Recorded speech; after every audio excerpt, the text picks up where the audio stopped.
A Procuradoria-Geral da República afirma que os integrantes da cúpula da Polícia Militar do Distrito Federal aderiram a teorias conspiratórias com a disseminação de mensagens falsas para evitar a posse do presidente eleito Lula. Hoje, uma operação da Polícia Federal prendeu o atual comandante-geral da PM do Distrito Federal, o coronel Clepter Gonçalves, também o ex-comandante Fábio Augusto Vieira e outros 5 oficiais que tinham postos de comando na instituição durante os atos do 8 de janeiro.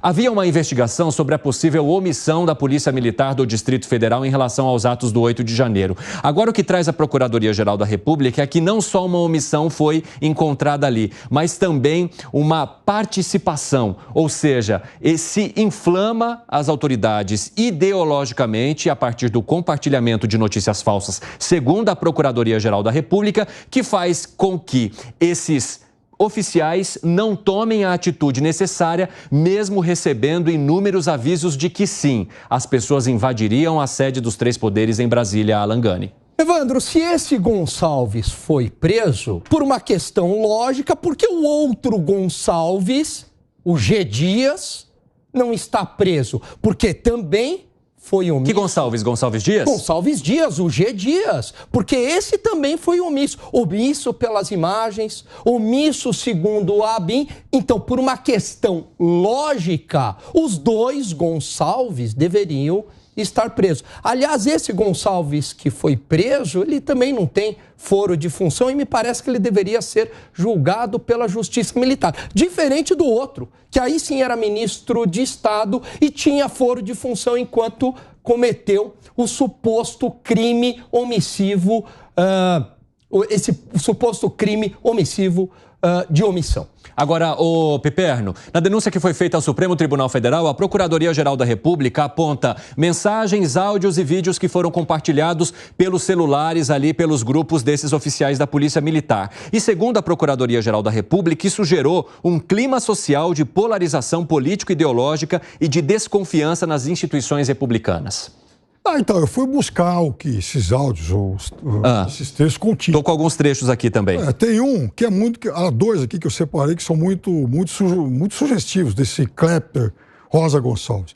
Na hora que der o resultado das eleições que o Lula ganhou, vai ser colocado na prática o artigo 142, viu? Vai ser estabelecida a ordem e se afasta Xandão, se afasta esse vagabundo, tudinho e ladrão, safado dessa quadrilha.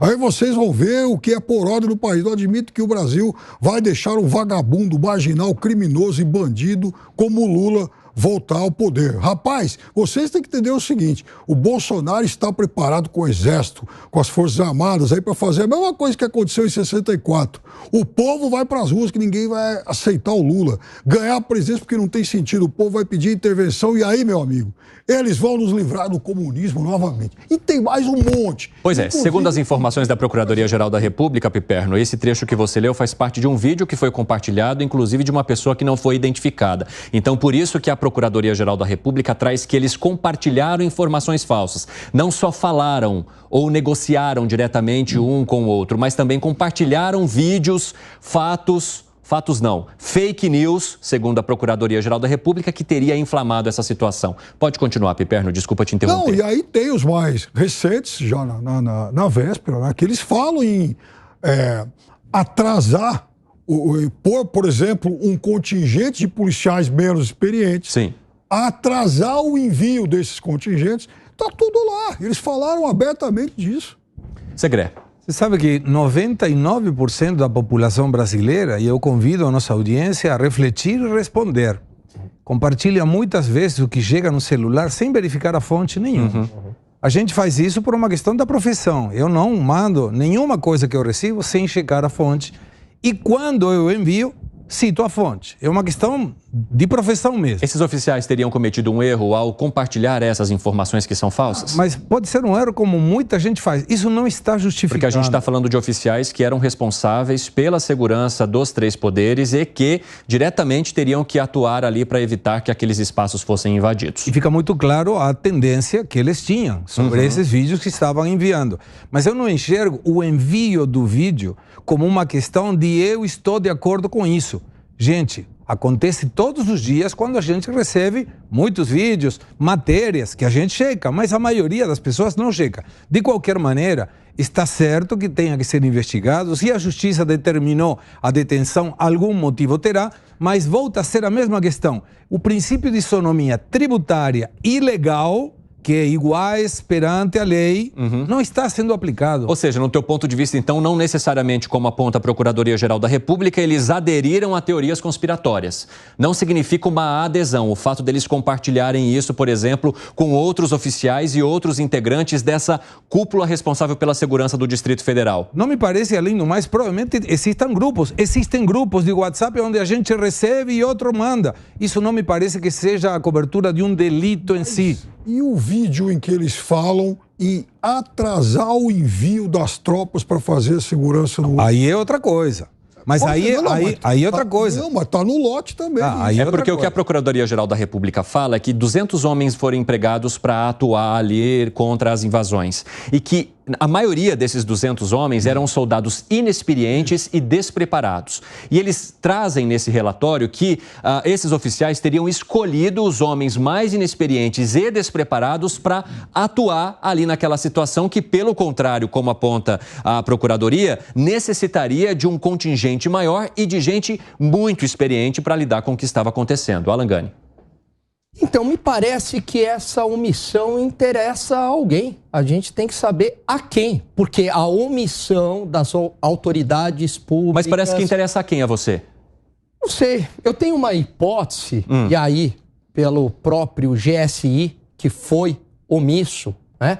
Crime comissivo de omissão, que essa omissão interessava para turbinar uma narrativa de uma tentativa de golpe de Estado e não de vandalismo. E dentro dessa narrativa de tentativa de golpe de Estado, para endurecer medidas restritivas contra a direita. Mas o que você está querendo dizer, Gani? Seria algum tipo de acusação contra o G. Dias, o que você está colocando aqui? O que eu estou querendo dizer é que a omissão e deixar a invasão escalar interessava para construir, aliás, já foi construída antes mesmo de se apurar se houve ou não um golpe. E como eu digo aqui, não se dá golpe sem armas, não se dá golpe sem recursos. Piperno, por que você fez cara de que ele está falando lorota aqui?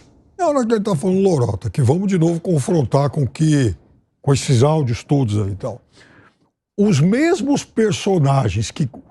Veja, a gente está falando do comandante da segurança, comandante da Polícia Militar, que compartilha um vídeo em que fala, ó, não podemos deixar esse vagabundo, safado, ladrão, comunista tomar posse, artigo 140. Então, essa mesma turma é a turma que está lá discutindo o envio de homens menos experientes, de um contingente menor do que o envio necessário e, detalhe, atrasando, inclusive, o envio dessa turma. Eles falam isso abertamente. Então, se isso não é uma espécie de cumplicidade com o movimento, com os marginais, com a intentona bolsonarista, então eu não sei mais o que é a cumplicidade. Que foi, Gani? Não, e o G. Dias? E a cumplicidade do G. Dias? E aí? G. Dias é depois que todo mundo já estava lá dentro. Quer dizer, aí tá todo mundo lá dentro. Vem cá, pegue um café, vamos tomar uma água. Porque nem teve resistência para invadir. Deixa que eu abro a porta aqui, o senhor pode passar. Olha, é no terceiro andar, a sala do fulano. Que eu não vou defender o G. Dias nunca. O que eu estou dizendo é o seguinte, muito mais grave é isso aí. Houve uma articulação golpista dessa turma. Tá lá, quer dizer, o comandante das tropas que deviam fazer a defesa, a segurança, ele tá lá. Ele é praticamente um réu confesso. Fala, Segré. É grave isso. Para mim é grave. A questão de permitir que as pessoas cheguem num lugar que deveria ser preservado e que as forças de segurança deveriam bloquear, sabendo o que poderia acontecer, é grave. E está certo que a justiça investigue. Agora, também fica a dúvida, né? Chegaram. O GSI é, se não estou errado, o responsável para defender essa situação. Então aí teríamos dois erros. Talvez um sabendo que isso estava acontecendo e outro omisso de falar, deixa entrar que depois a gente faz o tour por dentro do Palácio do Planalto, dá um vasinho de água, um copinho de água e a gente vai embora.